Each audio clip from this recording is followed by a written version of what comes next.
یو ورځ امام اعظم ابو حنیفه رحمت الله علیه بازار کې روانو او د دکانو سوري ته روانو. دې سره امام ابو یوسف رحمت الله علیه هم او یو ځای ته چې ورسېدل امام ابو حنیفه رحمت الله علیه مخې ته یو کور راغی او امام ابو حنیفه رحمت الله علیه د دې کور سوري نه لاندې شو او په روډ باندې روان شو او لمر ته روان شو. ډېر سخت تکلیف محسوس کو، خو امام ابو حنیفه رحمت الله علیه مخ ته روان و او کله چې د دې کور عمارت حدود ختم شول امام ابو حنیفه رحمت الله علیه واپس هغه لارې ته راغو او سوري کې روان شو. امام ابو یوسف رحمت الله علیه تپوس ته وکړو ای امام اعظم د دې وجه څه ده چې ته اول سوري کې روان وي او بیا لمر ته شولې،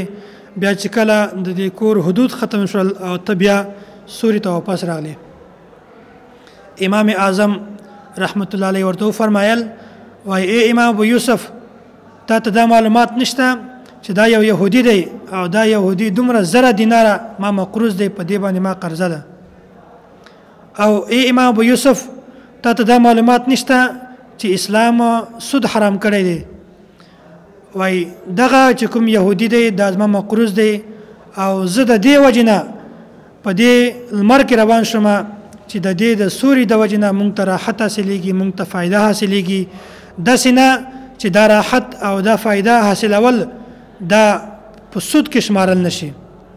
حالانکه امام اعظم امام ابو حنیفه رحمت الله علیه دومره زیات احتیاط کاوه د سود نه او د داسې شبهاتو نه.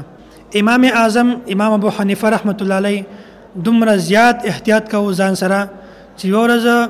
امام اعظم روانو او امام ابو حنیفه رحمت الله علیه په کپړو باندې لږ معمولی غوندې خاوره ولګېده. نو امام ابو حنیفه رحمت الله علیه لاړو یو نهر ته لاړو، هلته د کپړې ووینځلې. چا تپوس نه وکړو ای امام ابو حنیفه نو تا په موقف خو دغه دی، تا خپل موقف دا دی چې معمولی نجاست چې کومه دی هغه درهم برابر درهم مقدار برابر هغه معاف دی او ته اوس لاړلې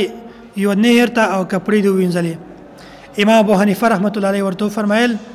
وای یو تقوا ده او یو فتوا ده، او کوم چې ما موقف دی کوم ما قول دی هغه ما فتوا ده، او کوم چې د ما کپړې ووینځلې دا ته تقوا وایي. لا اله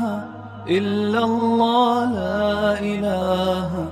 الا الله لا اله الا الله ما لنا